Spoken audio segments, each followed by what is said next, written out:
Olá, pessoal, que bom. Estamos juntos novamente aqui no grupo de amigos online, desenvolvendo esta série falando sobre amar a Deus de todo o coração, que é o módulo que nós estamos desenvolvendo. E a gente está desenvolvendo as preliminares antes da gente entrar propriamente no mandamento, no grande mandamento.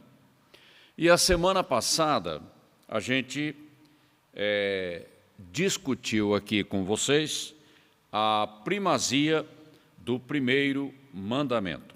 Hoje, nós vamos ver mais alguns aqui. Vamos ver se dá para a gente ver dois, ou, se não der, a gente fica com um só. Ok? Agradeço a Deus pela tua vida, pelo teu interesse, nos acompanhando nesta série de estudo. E eu oro a Deus, e eu peço ao Espírito Santo que faça com que essa palavra penetre no teu coração e transforme o teu coração para que você seja uma bênção na terra. Amém? Amém. Hoje nós vamos ver a preliminar número 8, a maldição de ficarmos apenas olhando de longe.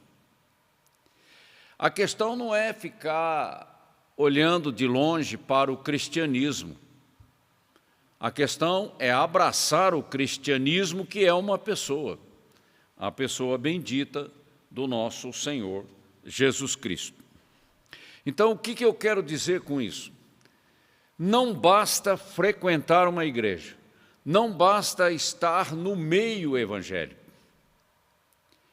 Estar no meio evangélico é uma coisa, frequentar uma igreja é uma coisa. Pertencer ao corpo de Cristo é outra coisa, que a gente usa a expressão ser uma igreja. Não é estar, é ser uma igreja, porque o novo nascimento é a porta de entrada para a nova aliança. Essa nova criação sobrenatural, operada pelo Espírito Santo, que nós chamamos de igreja, a igreja viva do Senhor Jesus Cristo, o corpo de Cristo, que está dando continuidade ao seu ministério na terra, no tempo da nossa vida. E isso vem de gerações, desde o primeiro século, ok? Até hoje, nós estamos aqui pregando a palavra da fé, o evangelho da salvação.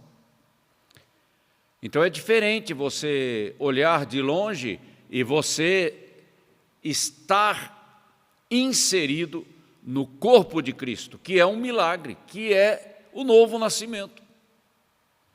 O batismo no Espírito, como Paulo fala, é você ser inserido no corpo de Cristo, que é algo sobrenatural, é algo espiritual. A religiosidade é uma coisa da mente. Ainda está no nível dos sentidos, daquilo que eu vejo, das circunstâncias, daquilo que me agrada, daquilo que me interessa. Mas ser uma igreja é você estar inserido no corpo de Cristo pela operação sobrenatural do Espírito Santo. É algo espiritual. E o nosso espírito, que estava afastado da comunhão com Deus, a gente chama isso de morte espiritual, porque falta conexão. Agora, pelo novo nascimento, você é inserido no corpo de Cristo. A porta se abre para você, para que você entre. E a sua salvação, que inicialmente é uma questão de posição, de justificação, de um espírito vivificado pelo poder do Espírito Santo, agora você vai desenvolver a tua salvação, que é a restauração da alma, que a gente chama de santificação progressiva. Isso aponta para a transformação do meu coração. É um milagre, não é uma religiosidade, porque os escribas e fariseus, eles estavam inseridos numa religiosidade. Aliás, a melhor religião da época, se você quer saber. Eles tinham a palavra, o Velho Testamento nas mãos. E quando o Cordeiro de Deus se apresenta diante deles, mesmo tendo o profeta João Batista proclamado aquele que havia de vir e veio, eles não creram. Estavam com a palavra na mão. Eles não creram. Então é um perigo, é uma frustração enorme e um prejuízo enorme, porque aponta para o nosso destino na eternidade. Eu estou no meio evangélico, mas Cristo não está em mim. Olha que coisa estranha, que não produz o verdadeiro resultado que cada um de nós precisa. Porque nós nascemos de novo, crescemos em Cristo e frutificamos nele. Ninguém frutifica fora da videira verdadeira que é Cristo. Ele mesmo falou isso lá no Evangelho de João. Sem mim nada podeis fazer. E tudo aquilo que fazemos no nosso esforço natural não permanece. Esse tipo de fruto Deus não aceita. Porque lá em João capítulo 4, quando Jesus fala com a mulher samaritana, ele diz: o Pai procura por adoradores que o adorem em verdade. Cristo é a verdade. E em espírito tem que nascer de novo. Foi o que Jesus disse para Nicodemos. Importa, é necessário nascer de novo, para que o Espírito Santo possa entrar na tua vida e transformar a tua vida para a glória de Deus. E o próprio apóstolo Paulo, em Romanos, capítulo 8, versículo 14, ele diz: aqueles que são guiados pelo Espírito de Deus são filhos, estão dentro da nova aliança. Por isso que a gente fica batendo no mesmo ponto, para fixar o entendimento, porque o engano do nosso coração é terrível. A gente tem que bater, porque demônios trabalham no nosso entendimento para nos levar para longe de Cristo, porque Cristo é a solução, Cristo é a vitória, Cristo é a fonte da vida plena. Então o demônio que trabalha contra nos leva para longe dele, para longe da cruz, do sangue derramado. Ele leva para qualquer lugar, mas lá na cruz não. O diabo, ele é inteligente e é estratégico. Qual é o perigo, a maldição de olhar de longe? É você apenas ter um assentimento mental com relação às coisas do cristianismo. Eu já li a Bíblia, eu já li um livro, eu vi um vídeo, eu já ouvi uma pregação. Assentimento mental são informações. E boas informações, mas e daí? Boas informações não mudam o coração de uma pessoa. É apenas a proclamação chegando até você. Sabe por quê? A palavra da fé que pregamos, ela tem que entrar dentro do teu coração. Você tem que abrir a porta do teu coração para que a semente divina penetre na tua vida e transforme a tua vida. Então exige uma resposta, exige uma atitude. Só ouvir por ouvir, você está fora. Você ainda não entrou. Porque a semente divina, quando ela entra, ela muda, ela transforma. Então nós precisamos tomar cuidado. Aquela semente, lá na parábola do semeador, aquela semente que cai pela beira do caminho, ela simplesmente é devorada e não produz nada. A ave de rapina vem e elimina, faz uma eliminação daquela palavra que foi semeada ao longo do caminho. A palavra tem que entrar no solo bom, a palavra tem que enraizar, ela tem que entrar, ela tem que descer às maiores profundidades do nosso coração, para mexer na nossa vida. É confronto, a luz confronta as trevas, e as trevas estão no meu coração. É isso. Então a palavra de Deus, ela tem que ser ouvida com ouvidos para crer. Caso contrário, entra por aqui e sai por aqui. E aí você fica de fora, olhando, prestando atenção, mas aquilo não mexe com você. E nós só podemos usufruir da plenitude, da perfeita vontade de Deus, através do arrependimento. E sem humildade não existe arrependimento, porque você fica justificando, racionalizando e criando uma série de coisas. E isso vai blindando o teu coração e vai cauterizando o entendimento do teu coração. Aí você acaba ficando num ponto cego da vida. Parece que nada entra, nada penetra dentro de você. E essa cauterização espiritual é que é o perigo de uma grande maldição na nossa vida. Parece que nada mexe com você. Já se tornou uma coisa indiferente, que não mexe, não mexe lá dentro de você.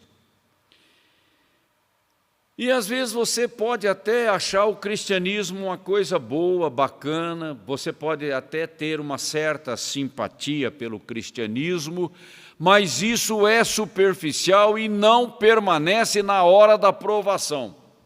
Na hora da provação você retrocede, você se afasta, você nega. E a própria Bíblia aponta esse tipo de situação.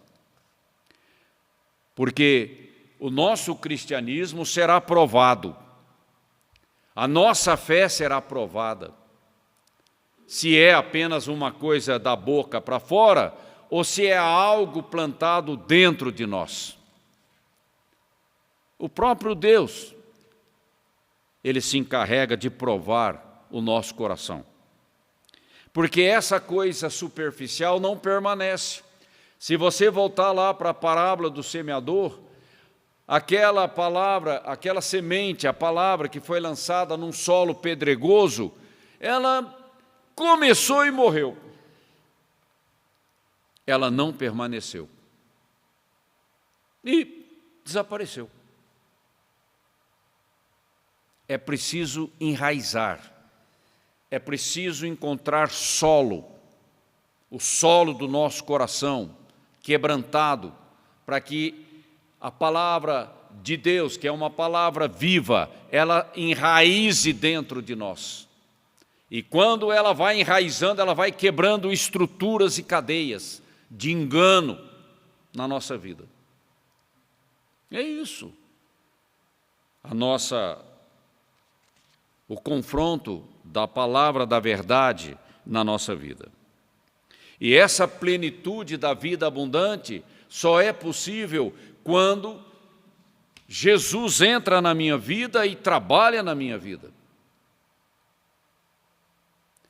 E eu tenho que abrir o coração para que o Espírito Santo faça essa obra, que é espiritual.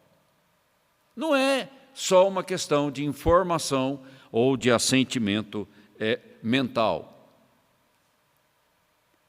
Arrependei-vos e crede no Evangelho. É essa a mensagem que está registrada em Marcos, falada pelo próprio Senhor Jesus Cristo.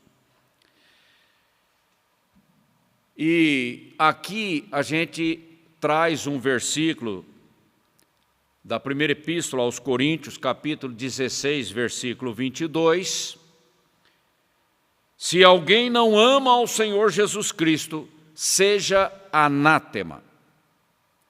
O Senhor vem. E aqui na apostila nós citamos ainda mais versículos para ratificar o sentido do que foi dito aqui em 1 Coríntios capítulo 16, 22.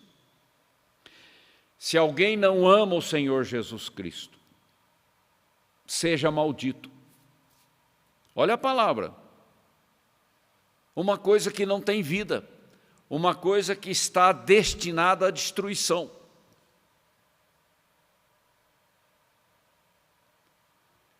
É muito sério isso aqui. É muito sério. Ok? E Paulo, ele diz que a nossa vida deve ser apresentada diante de Deus como sacrifício vivo no altar. Sacrifício vivo no altar. Rendido completamente no altar de Deus. Para que o Espírito Santo possa, com o seu fogo santo, celestial, transformar a nossa vida completamente. Esse é o culto aceitável a Deus. Não é o culto racional. Eu não gosto desta tradução de Romanos 12, quando aparece a palavra racional, porque parece que é uma questão acadêmica. Não é. É uma questão de entendimento espiritual. É algo que Deus trabalha dentro de mim. É de dentro para fora. Vai além da minha mente, do meu raciocínio. Ele entra lá nas entranhas do meu coração, aonde está o meu verdadeiro homem interior, que é o meu espírito. Então vai além da razão. Aí é algo espiritual que transcende a dimensão da mente. É um milagre do Espírito Santo na minha vida. E esse sacrifício, ele vem através de uma atitude de arrependimento diante de Deus. E quando eu me exponho à palavra de Deus, para que o meu entendimento seja transformado, e agora o meu entendimento começa a se alinhar com o céu, porque essa é a obra do Espírito, então eu posso conhecer a perfeita vontade de Deus. Isso é rema, é revelação. E pela fé, a partir de agora, eu posso experimentar pessoalmente a bondade de Deus. É bem simples o que Paulo apresenta para nós, da nossa vida diante de Deus.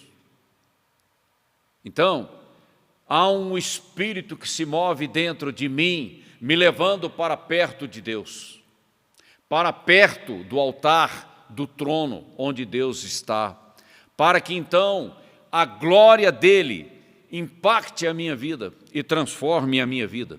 Não é apenas uma capa de piedade para impressionar pessoas que estão à minha volta, mas algo que Deus faz dentro de mim. E quanto mais eu me aproximo de Deus, mais a minha vida é impactada. Até chegarmos àquele ponto em que Paulo diz a estatura de varão perfeito, quando não sou eu mais quem vivo, mas Cristo vive em mim. Não importa o que falam, o que dizem, não importa minhas preferências, agora é Ele que governa a minha vida e me leva para um sentido pleno da minha vida, segundo o propósito que Ele estabeleceu para mim. Agora, sem reservas, de forma integral, eu me apresento diante de Deus para ser usado por Ele como canal desobstruído nesta geração, na qual eu não nasci por acaso, Ele me colocou nesta geração. E Deus não erra, e Deus sabe muito bem o que faz. Se Ele colocou você nesta geração, é porque Ele conta com você, é porque Ele sabe que você vai ser um vaso útil na mão dEle. A resposta está demorando por falta de uma consagração. A gente fica ali, não sei se eu vou, não sei se eu fico, quando na verdade a consagração deve ser integral diante de Deus para que Ele nos use poderosamente. Aí você vai conhecer o poder de Deus, não só na sua vida, mas através da sua vida. E o amor é a motivação correta. O amor é aquilo que nos move diante de Deus e que abala as circunstâncias que estão à nossa volta. Qual outra motivação vai mover a mão do Deus Todo-Poderoso? Fala para mim. Não existe outra motivação. Deus é amor. E Ele ainda diz, quem não ama o seu irmão não conhece a Deus. João diz isso, porque o amor de Deus agora foi derramado no meu coração através do Espírito Santo que me foi dado, a capacitação, essa motivação espiritual, celestial, do céu, ela foi plantada dentro de mim através do Espírito Santo que habita em mim. Então em mim não há mérito algum, é tudo pela graça, mas a resposta exige fé da minha parte. Aí a graça opera. Então, o nosso trabalho com Deus é cooperativo. Deus é quem realiza todas as coisas, mas o canal sou eu. E canal sem fé não funciona. Vai cair na religiosidade. Vai querer inventar fórmulas, receitinhas, e vai querer repetir receitinhas achando que é isso que funciona. Mentira, isso é mentira. O que funciona é a graça de Deus operando na minha vida, porque no meu coração existe fé. Aí sim, o poder de Deus vai agir e vai operar, e Ele vai receber toda a honra e toda a glória. É isso o que Deus quer da nossa vida. Uma rendição integral diante dEle com a motivação correta. Amar a Deus em primeiro lugar. Buscar a Deus em primeiro lugar. E todas as demais coisas nos serão acrescentadas. E o nosso legado, e aqui nós estamos encerrando, o legado que permanece para a glória de Deus é quando tudo que fizermos, nós fazemos com a motivação correta. Amar a Deus acima de todas as coisas.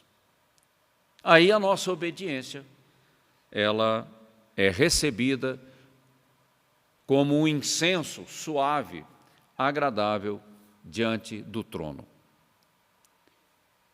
E aquilo que fazemos permanece e não vai se queimar lá no tribunal de Cristo. Ok? Medite sobre tudo isso que nós falamos com um espírito humilde, aquebrantado diante do Senhor, pedindo ao Espírito Santo que nos dê entendimento, mas um entendimento lá dentro. Não é aqui não, é lá dentro. Aí você vai ver que diferença que faz o nosso Deus na vida daquele que crê, daquele que ama ao Senhor. Aliás, a própria Bíblia diz que a fé opera pelo amor. O amor vem em primeiro lugar. Aí a nossa fé opera milagres tremendos em nome de Cristo.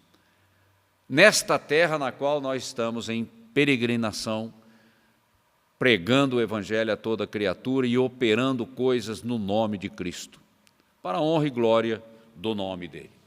Ok? Deus te abençoe, você tem uma semana maravilhosa e eu conto com você a semana que vem. Um grande abraço.